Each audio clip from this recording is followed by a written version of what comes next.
Good afternoon. This is Nancy Helen. Thank you for joining the Vermont MTSS January office hour on January 8th. We are presenting on the local comprehensive assessment system, and we welcome you. First, we will introduce ourselves, and then I'll ask folks that are participating today to introduce themselves. So Nancy Helen, Vermont MTSS Coordinator. Tom Ferris, Vermont MTSS Coordinator. Caitlin Chisholm, I will be doing tech. I'm a Vermont MTSS Coordinator. Good afternoon, everybody. I'm Pat Fitzsimmons, the team lead for the Proficiency-Based Learning team. Hi, I'm Sigrid Olson. I am the Personalized Learning Coordinator here at the agency.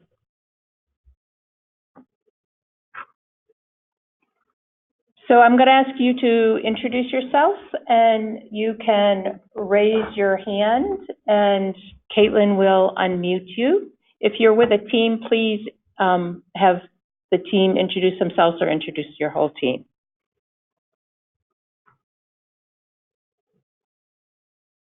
Okay, Tracy's hand is up. Tracy, hi, this is Tracy Watterson from the Vermont MTSS team, and I am calling in from offsite.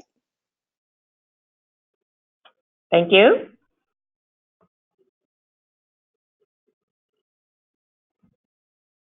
It's just the. Could you try that again? Whose name was that? Yeah, so I'm going to unmute one by one, and if everybody just wants to give themselves give an introduction of themselves, that would be great. So Anna, I'm going to unmute you right now. We do not need to reach out. Do you have to go back to my? Okay, yeah. Donna, I'm going to unmute you to introduce yourself right now. Thank you. Donna Stafford. I'm with the Vermont Agency of Education, the Education Quality Division. Luke, I'm going to unmute you to introduce yourself. Okay, looks like Luke might not be with us right now. I'm currently unmuting Mary Ellen for a quick introduction. Hello, I'm Mary Ellen Simmons, Director of Curriculum at the White River Valley Supervisory Union. Thank you. Unmuting Michael. Michael might not be present with us right now, so moving on. And I think that's everyone that is available at the moment. So let's move forward. We usually do a sound check to make sure that everybody can hear us. So, and practice raising your hand. So if you could raise your hand if you're hearing me. And, okay, so we're good. If you could put your hands down.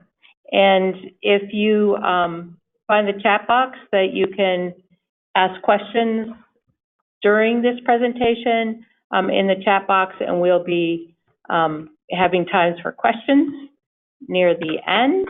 And then if we don't get to your questions or thoughts, ideas, then we will include them later in an email.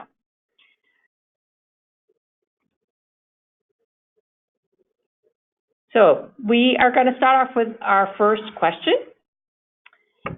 Can you tell us about local comprehensive assessment systems? What are they, and what are they intended to do? Well, it's nice to see some familiar, not see you, actually, I can't see you, but hear some familiar voices on the line. And so for some of you, this might be a little repetitive because it's information that we've covered in the local comprehensive assessment systems convenings.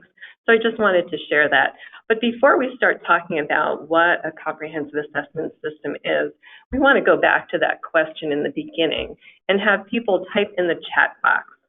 Think about a time when you had to demonstrate that you learned something. What is the most interesting way that you've ever shown that you have known something? So we'll go back to that. We'll give you a little time to think about it, and I'll just keep talking as you get some of your ideas into the chat box. So if we are on the curriculum instruction and assessment slide, thank you. that we recognize that curriculum instruction and assessment are all in a coherent system, really woven together. But for our purposes today, we are really pulling out that piece that's focused on the assessment system. And we want to just take a moment to read this quote by Linda Darlingham, and she's done some amazing work in assessment. And I'll give you just a couple of seconds to read that over.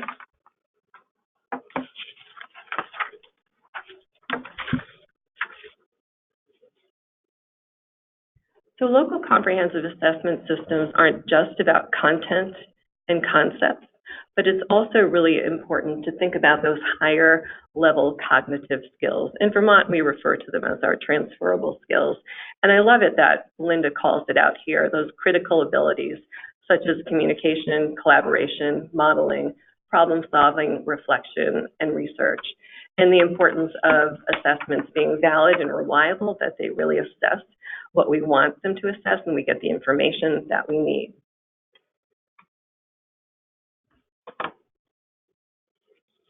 Additionally, let me see. Sorry, I got behind for a moment. So additional information is given to us in the education quality standards, and I think that's really important to take a look at what is included here. So the idea that a strong assessment system really goes across all content areas. A lot of people have, a lot of systems have assessments in place for mathematics and English language arts, but it's really important that you're assessing science, social studies, the arts. So that idea of not just math and English language arts, they're certainly important, but we really need a system that goes across all content areas. Additionally, the idea of a balance of assessment types, that there's not one single assessment that can give us all the information that we need. Also, performance assessments, which some of you know I really love, are important and valuable and can assess complex skills, but sometimes all you're wanting to do is check in on some factual information. And so a multiple choice assessment could work perfect for that. Formative and summative assessments are essential. We're hoping that we see a lot more formative assessments. And an assessment isn't really formative unless you do something with the information. So just checking in on children's thinking and finding out what their current ideas are, when they don't match with intended learning outcomes, it's really important to determine what you're going to do to move that child's thinking forward, not just doing the same thing longer, louder, and harder, but how you are going to provide another way for the student to access that information. And additionally, summative assessments, and I prefer to call them comprehensive performance assessments, because I think the kind of information that we're really trying to find out in a summative assessment is more complex and needs that, that situation that can also be a continued learning opportunity where students can really demonstrate what they've learned and teachers have some real evidence of that learning.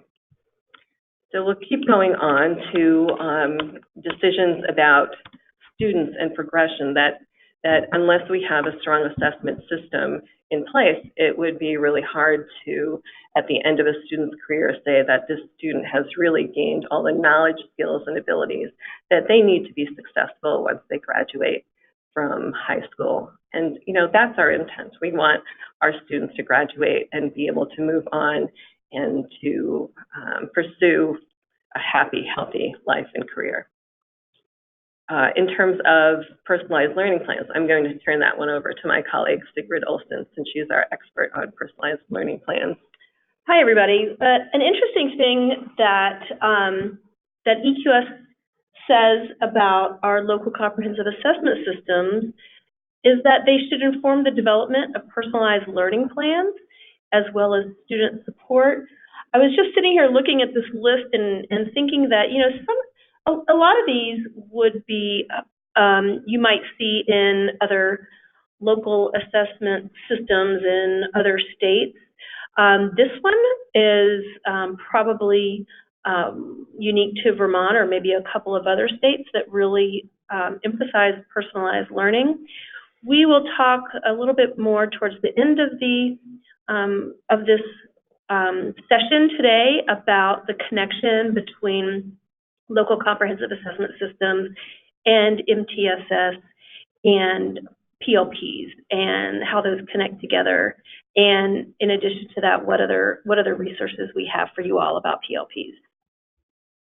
So the data that we get from assessment systems can also give us some ideas about what professional learning opportunities are needed by our educators. You know, typically in elementary schools, sometimes students are struggling with math. That might be an indication that our teachers really need some additional content, some additional professional learning around content. And finally, we want an assessment system to be cohesive and coherent and to connect to your continuous improvement plan. We know that research says you can only do so much at one time, so focusing on what's important in your particular context related to your continuous improvement plan is really important. So before we go on, I've been rambling on. Thank you very much for listening to me. But I'm wondering if in the chat box we had any responses to that original question in terms of a way to demonstrate your learning. We did. What were those, Tom? Jessica referenced PBL as a way to do this. And Tracy talked about a time when she was allowed to bake something that a colonist would have prepared and write about the challenges of doing so in present-day ingredients and equipment. Oh. There was also a question about the presentation. Okay. I'll take that now. Sure. Michael was asking, Pat, whether the term you used was comprehensive performance assessment. It was. We can't change what's in education quality standards.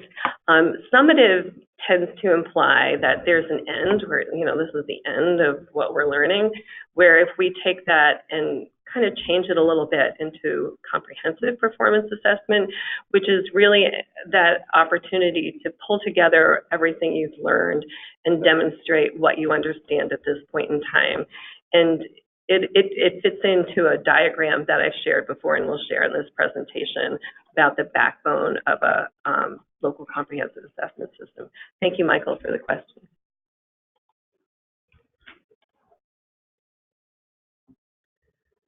And here's that diagram. So I was doing tons of reading around local comprehensive assessment systems, and I tried to take all of that reading and make sense of it. And sometimes when I'm making sense of something, the best way for me to do that is to try and draw it out. So I created this diagram, and I confused my colleagues a little bit, but we had some great discussions. And I think that's what's important about things like this, is using them to provoke discussions to see how other people are perceiving the work that we're all engaged in. So the idea is that units of study are comprised of a number of opportunities for students to do something, to perform. And as they're doing that work, teachers are continually checking in using formative assessment to see how they are progressing towards learning targets. And you'll notice that those little dots, they're all different colors. That was intentional because you'll be using different kinds of formative assessments to check in on student thinking. So, and I want to refer to a statement too that Chris Jernstedt made. He was neuroscience over in Dartmouth, and he always talked about the person who is doing the work is doing the learning. So from my perspective, we want students to be doing more and probably teachers doing less and listening and asking really good questions. So that's where this idea of a number of performance assessments comes from. We also want to check in on their thinking from time to time. So that's where an interim or potentially a benchmark assessment comes into play. Are they really thinking what we expected them to? Are they really do they really own the learning that we've been working on? And then having additional opportunities to dig deeper and broaden their knowledge and understanding that leads to a summative performance assessment, or what I would also call a comprehensive performance assessment that asks students to connect those discrete pieces of information in a really meaningful way. The other piece I think that's really important about that summative performance assessment is that it's complex enough so that students can enter in at a level that really makes sense to them. And if students do not demonstrate proficiency, there would be opportunities for them to revisit the assessment until they were able to demonstrate that they really owned the concepts of that particular unit. So what we saw when we did our first local comprehensive assessment convening was that people have in place, a lot of people have in place a really nice assessment system in terms of mathematics and English language arts that assess the knowledge and skills that students need in order to perform well on the Smarter Balanced assessments. Those are really important, and that's why I created this slide. So the top piece is really a condensed version of the backbone that you saw in the previous slide, and the bottom part, the green kind of circles, are related to those screeners, diagnostics, and monitoring assessments, which are also really important. A big difference, however, is that top line is for all students, all content areas, all transferable skills. The bottom row is really targeted, well, screeners are for all students, but then those diagnostics are used on those children that we want to find out more about, what's going on here, and identify what supports we can provide to enable them to be successful. And then the monitoring assessments, as you know, are ways of checking in to see if the student is making the progress that we would like to see them make. So if there are any questions about the backbone or the next level diagram, please put them in the chat box. These are ideas that we've been talking about at the agency and trying to make them a little bit clearer so that we are all on the same page in terms of some of our ideas about local comprehensive assessment systems.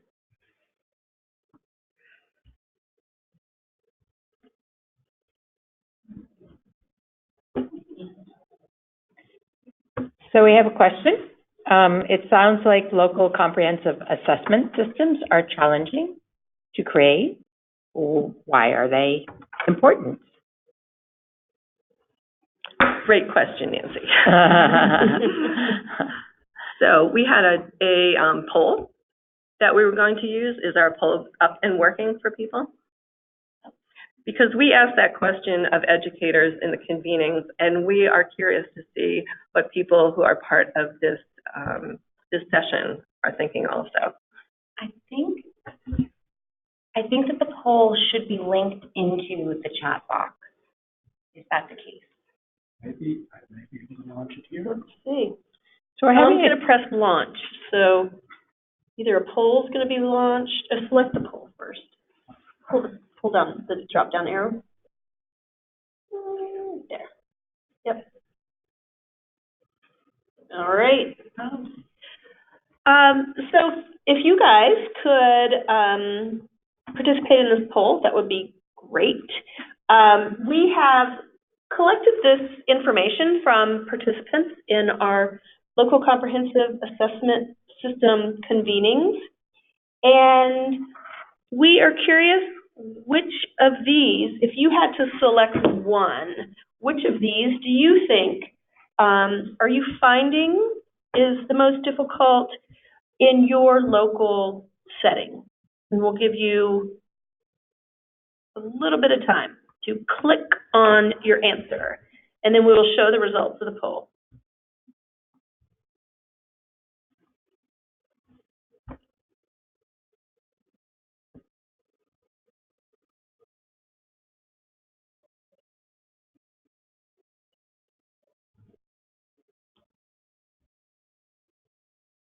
So far, 73% of participants have voted. Okay? Okay, last 5 seconds. We know it's important for everyone to vote.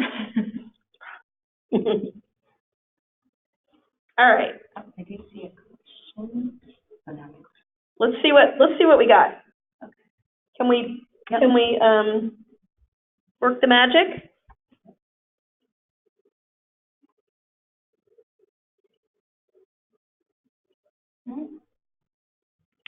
We are technically trying to Not show working. Yeah, you. some technical issues with the magic. Okay, I can see it over here, actually. So it looks like that, whoa, we have a tie. We have an actual real tie. 38% of you felt like the capacity to collaborate, create, and calibrate assessments was the most difficult thing that you were struggling with around your local comprehensive assessment system. And 38% of you thought that positive attitudes about assessments was the most difficult thing that you were struggling with in your system. It might be interesting if anybody has any additional thoughts on that. Feel free to go ahead and put those in the chat, and we can talk about those if anybody has anything to share. But you can see that we are. Oh, and we did have one person that says, unfortunately, all of the answers apply. That's probably not. You probably don't want us to get a chuckle out of that, but yeah, You're not alone, or they wouldn't be up there.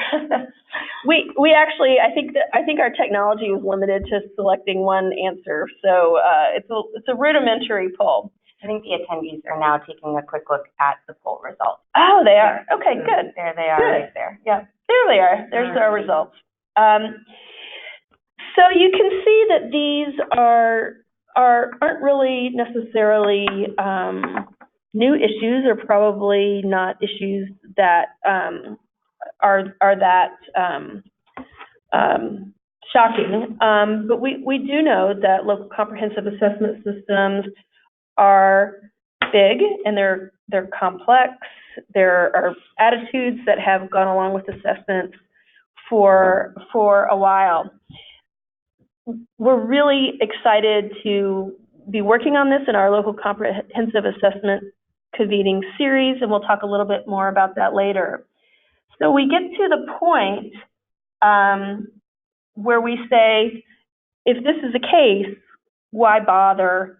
What should we, why bother? You can see all the problems that we have with that. If we can get the next slide. For us, the why bother is really, it boils down to equity, and that we believe that equitable outcomes for all students require quality assessment systems. If you think about the importance and the use of the data that we gather from these systems, and the many ways that it informs the growth of our systems, both from individual children up to systemic level development, then it's important that we have good local comprehensive assessment systems in place so that all of our students can benefit from that.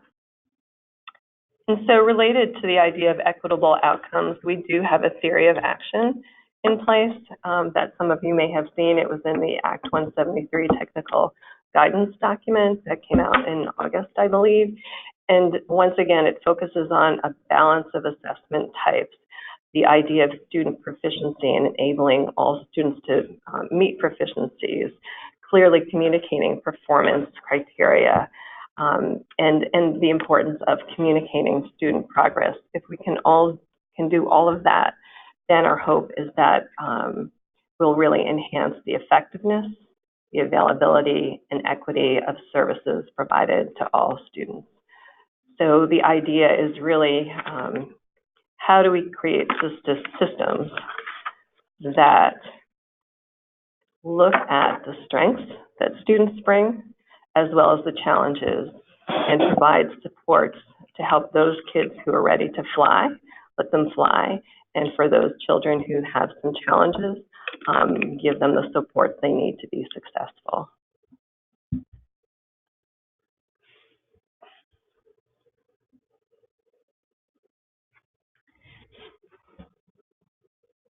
So, Tom, I'm going to call on you and involved with the conversation here, and with Sigrid and Pat. How do you see the Vermont MTSS framework supporting this work and supporting its alignment with personalized learning and proficiency-based learning? Well, coherent and articulated, balanced, and comprehensive assessment system guides responsive teaching, informs educators and students about progress, and leads to effective decisions within a continuous plan for improvement for both students and systems.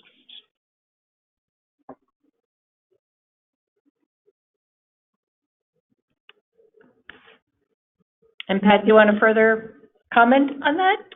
Sure. I'm looking at Principle 5, that I love that this was incorporated into the Vermont MTSS framework, that they use a little bit different language than we do, but certainly the local comprehensive assessment system description that you see in the educational quality standards, I think implies that idea of articulated and balanced assessment system that we see in the in Vermont MTSS. And the idea of that assessment system really leading to decisions that are effective and support student learning. Do you want to add to that, Sigrid? No, I think that's great. And then also, when we look at the, all the different parts of Vermont MTSS, it's so important to think about it as a system, that the idea of effective collaboration, we saw that coming up on the slide as an issue. And Vermont typically has done a lot of work parallel, and that was one of our questions. How can we support some more regional work so that we aren't duplicating efforts? Effective collaboration, though, also involves engaging students, families, communities, and that's the part we really need your help with, that that families trust their schools. They don't know us at the agency necessarily, so engaging them in the system is so very important. Expertise, you can't teach what you don't know. We need to ensure that staff have the content knowledge, the pedagogical content knowledge, to support student learning. Also, that learning doesn't just happen in the classroom, that it's so important to get students outside as well as into other situations where they can play around with ideas and see what is happening in their community. We've talked a lot about the comprehensive assessment system already, but really ensuring that schools are collecting the right kind of data to make informed decisions is so very important. High quality instruction and intervention. I recently heard about a school system in another state who, for their, what we would call comprehensive schools here, their teachers had a scripted curriculum. So the students who need the teacher most, who can be, who understands them, who can think about what they know and where to bring them, where they want to go with those students. Yeah, I was just really surprised by that. So that idea of high quality instruction, and we're so lucky in Vermont that we have some amazing educators out there, and I'm always impressed with how educators are continually trying to improve their craft. Systemic and comprehensive approach, that I think is a huge challenge. It's easy to have islands of excellence, but to pull everything together in a meaningful way can really be a challenge. And it goes beyond, although we're talking mostly about content here today, because if you look at the education quality standards, the local comprehensive assessment system really doesn't go into social emotional needs as well as behavior, although we think those are also very, very important. So that systemic and comprehensive approach also gets at ensuring that students feel safe, such as having gender-neutral bathrooms. And finally, this idea of continuous improvement for equitable decision-making. You know, do we have the structures in place to continually assess what we're doing and to improve our assessment system as we learn more, because sometimes our first attempt isn't always our best. Sigrid, what are your thoughts? Well, one of the things that I've been working on lately that has been pretty interesting for me is taking the new MTSS field guide and going through it sort of line by line and really trying to align what some of the things that are being talked about in the field guide to personalized learning. And so what you're seeing on this slide is actually a screenshot of a little bit of that sort of preliminary work that I've been doing, where I have highlighted this is, I forget exactly what page it's from, but it's in the collaboration section. It's the chart at the end, where I've highlighted where MTSS aligns with what we do or what we say or what we believe or what our documents say on the personalized learning team. For example, in the collaboration section, the MTSS field guide talks about students, families, and communities as authentic partners in holding legitimate roles in decision-making. In personalized learning, that's a big piece of it.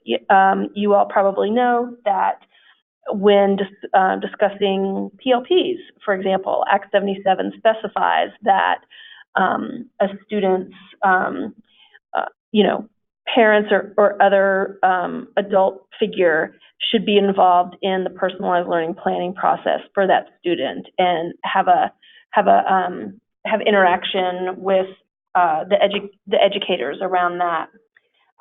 We also have here the student-centered. There's literally a whole line there about student-centered personalized learning, and a lot of the principles that you see in that block are basically our purpose on the personalized learning team. The next section is just another example. This is from the instruction section of the MTSS field guide, where again the alignment is pretty interesting or critical, however you want to look at that.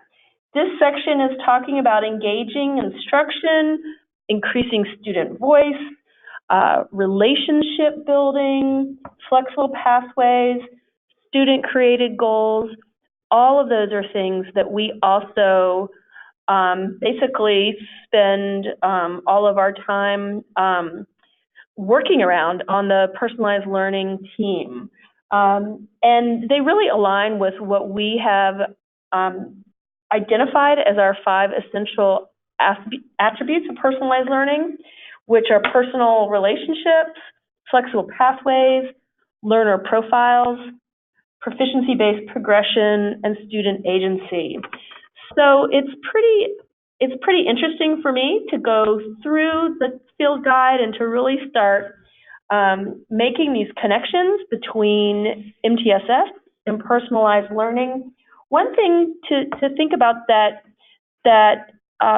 people listening could help with, if you have any ideas, is what sort of way would that alignment information be useful to you? I'm sort of at the beginning of going through and doing that work, but thinking about how to consume it and how it would be useful to you would be interesting for me to hear. So if you have an idea right now, you could put it in the chat, or you could email me with some ideas.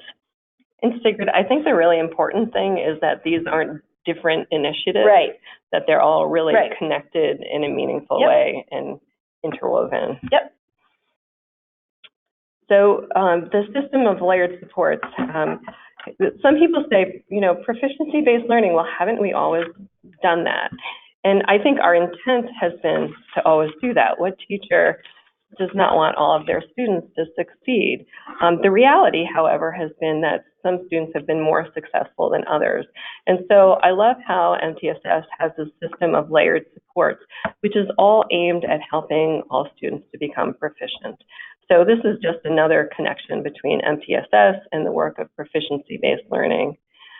Additionally, learning targets, that you can't hit a target if you don't know what it is. So making learning targets transparent, so students, teachers, families know what is expected of their learner, and understanding that there's a progression in terms of learning, and allowing students to see how they progress along that continuum is extremely important according to MTS, and also according to the work we're doing with proficiency-based learning. So if anyone has any questions, please pop them in the chat box. Would anybody like to add to that in terms of connections between MTSS, proficiency-based learning, and personalized learning? We do have a question. Okay. Like we do. And this came in a while ago from Jessica. I think it's an interesting question. Jessica writes, do you feel that it's important to have and use grade-level benchmark assessments to establish baseline data to measure growth? And or is there a way to measure growth without benchmarks? I'm trying to think of ways to honor individual strength and progress points. I respect that some categorization and ranking is needed to tailor interventions and to maintain high expectations for all. However, I professionally struggle with practices that place students in boxes and rank them against one another, regardless of the good intention behind those practices. Well, that's an excellent question. Thank you, Jessica. I think context matters. I think content matters. One of the things that I used to teach kindergarten, and we were actually studying living things. And one of the things we were studying, because we're in Vermont in the fall, we were studying butterflies because monarch butterflies are fascinating. So, you know, we've been reading books, we've been acting out the life cycle of a butterfly. And then I did some interviews with children to kind of check in on their thinking. So that's what, you know, in kindergarten, that's what an interim or a, you know, check-in looked like. And one little girl said to me, well, the mommy butterfly makes the nest, and then she lays her eggs in the nest, and the eggs, so she was taking what she knew about birds, which made complete sense to her, and connecting it to what she was kind of learning about butterflies. And what occurred to me at that moment was we had never shown them the eggs, that we had shown them all the other parts. So this little girl had very thoughtfully filled in the blank information. So I'm not sure this is answering your question, but I think we have to have ways to check in on students' thinking from time to time to see, are they really connecting the pieces in the way we think they're connecting them or not? Does that help out at all? I'm thinking, actually, Jessica, this is Sigrid, I'm thinking in terms of thinking about PLPs in terms of a way to, where you're saying honor individual strengths and progress points. That's, a PLP is an excellent way to do that. Mm-hmm. A PLP can, you know, not honor students' individual strengths. It can help them understand or really find out what their strengths are. It can show growth over time. In PLP, students set goals and make plans for how to achieve those, and then show evidence of their learning, and then reflect on that. All of that, you know, could be a way, if you think about PLPs in that way, that that does that. And what's exciting is, you know, we keep sort of talking about our local comprehensive assessment systems convenings, and I think we're going to share a little bit more information on those. But our next convening is really all about student-designed assessment, and a lot of the, or a portion of the day, we're going to be talking about PLPs and how PLPs can be used as forms of to help with assessment of students, or can be looked at as a, sort of a performance assessment. We'll do some thinking about them and that through that lens. And so that's sort of, from my angle, that's my thought about your question. And I just wanted to add, I would be fascinated to see if you could draw a diagram of your thinking of an ideal assessment system and what that would look like, because the ones we provided are one example, and there's not just one example that works for everything. I think that's really important. So if you do that, please send it to me. I'll add it to our next presentation. We need all the help we can get. Okay, great. So thinking about Act 173 here in the next slide, the goal of improving student outcomes as identified in Act 173 requires a strong assessment system that includes data from multiple assessments that are used to generate evidence of student learning, personalized instruction, inform program design, and develop professional learning for educators.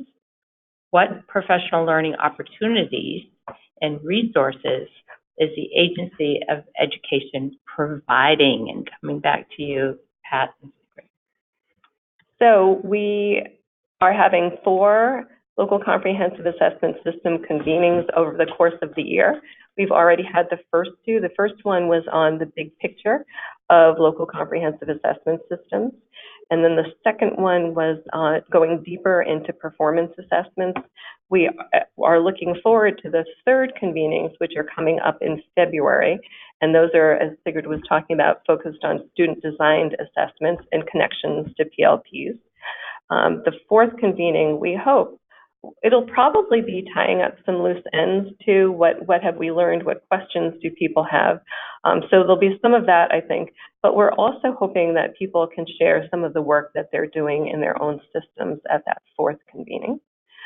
The other piece of information that you might be interested in looking at is we are creating 4 sub-documents to the Technical Assistance, Act 173 Technical Assistance document that go deeper into each of the 4 levers that were identified in that document. So local comprehensive assessment systems in school districts is now available, and I believe you're going to get a copy of this. It's a live link. I'm not sure if that'll work on the PDF, but I think if you go into the AOE website and search for local comprehensive, search for that document, you should find it. If you have any trouble, please contact me and I would be glad to help you. Additionally, we worked pretty hard getting resources up on the AOE website that if you go on the left-hand side and click on student learning, go down to assessments and then state and local assessments, you'll find a wealth of materials there that we hope you find helpful. There will be a new document going up in the very near future. We had people in our, I think it was maybe the 2nd convening, give feedback on the quality criteria for local comprehensive assessment systems. So that document, which there are 2 documents connected to it, and one of them is a single point rubric that you can use to self-reflect on your own assessment system.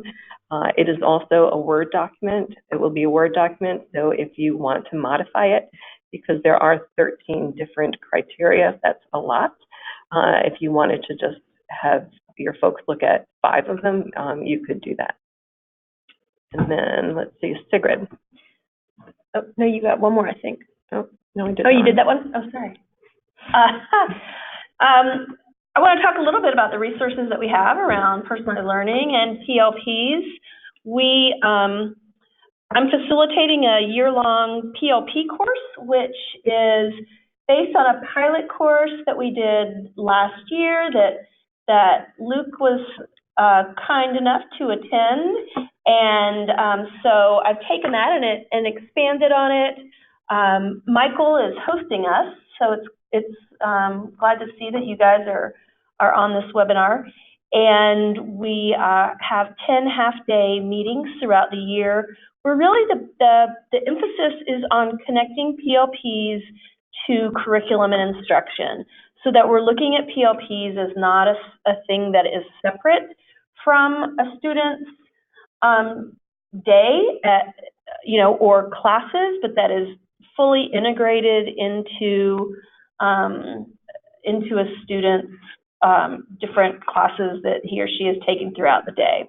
And we're doing a lot of work around that, and our materials are, we're using the VTVLC site to post our materials, so we will have, once it's completed, we'll have a lot of great stuff to share with everyone. We do have a PLP manual that's on our website that has a lot of good information on it. I had some people contact me who used it in pre-service this year with their teachers.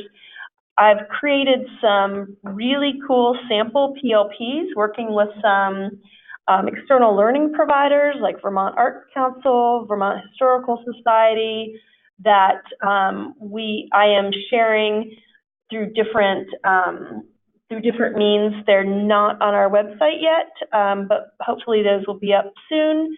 And if you want to look at those, I can send you a link. We also just got through granting out some money around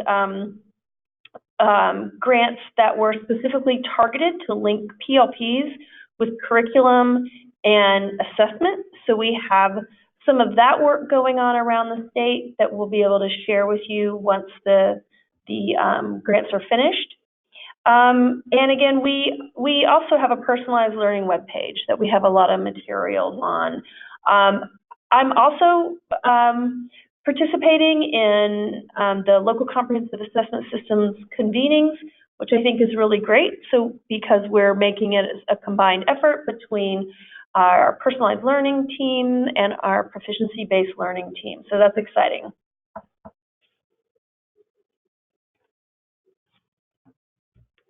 And I'm going to speak to Vermont MTSS resources. And we're part of a monthly office hour. We provide monthly office hours, and we also have them on our website recorded, so you can find them on the Vermont MTSS website. We have a technical assistance request form that you can find on our website also, so that it's a way to communicate with us if you're looking for technical assistance, and we'll be contacting you once you send that form in.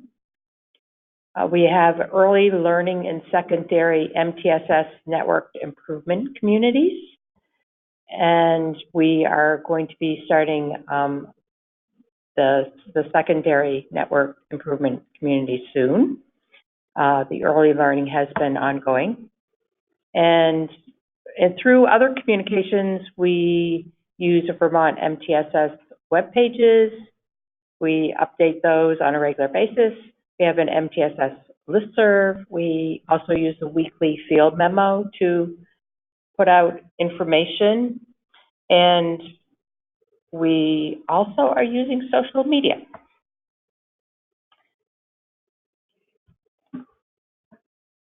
I'm wondering if there are any questions in the chat box, or if anybody wants to raise their hand, Caitlin can unmute you, and we'd love to hear your questions or thoughts, ideas. Tracy's hand is up. Okay, Tracy, I'm going to be unmuting you. Thank you.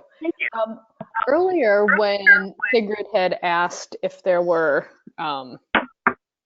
other ways of the Vermont MTSS framework supporting local comprehensive assessment systems and personalization, it made me think back to the slide with the layered supports.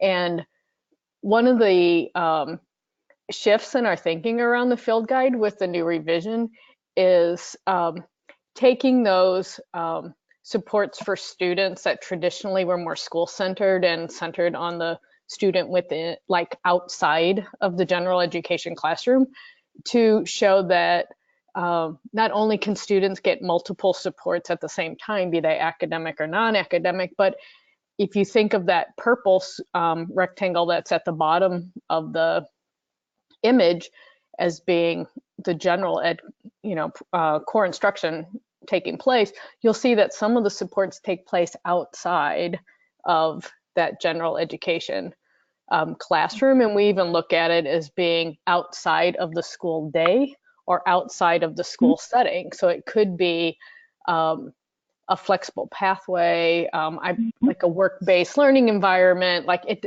So, but even in those situations, we're encouraging schools to consider ways that they can continue to support the child so that they have access to whatever the education that they need. So I just thought that was a nice tie-in too. Thank you, Tracy. Yep.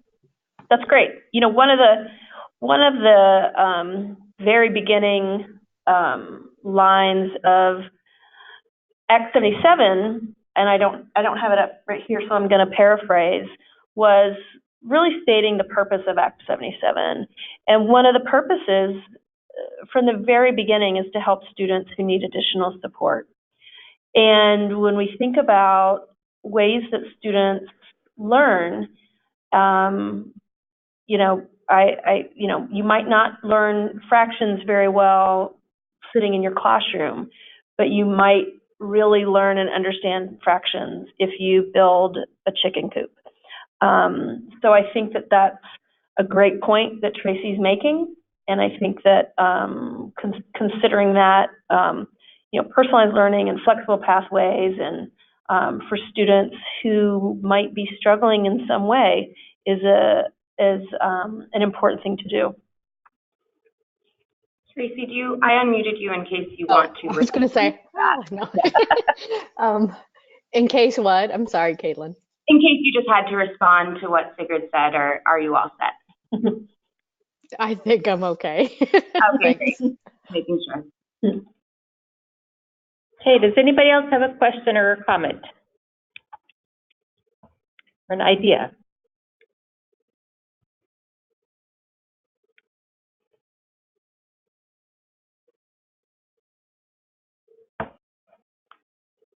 Well, we thank you very much for joining us this afternoon. And thank you, Pat and Sigrid, for joining the Vermont MTSS Thank you for this. hour. It was Great. wonderful to have you here. Thank you for the opportunity. Great. Reminder that the closed captioning recording will be available online soon. As I said earlier, you can find it on the Vermont MTSS website on the AOE page.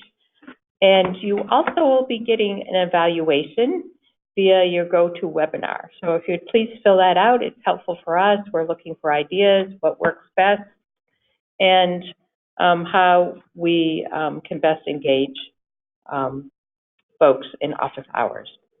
So thank you again, and have a great evening.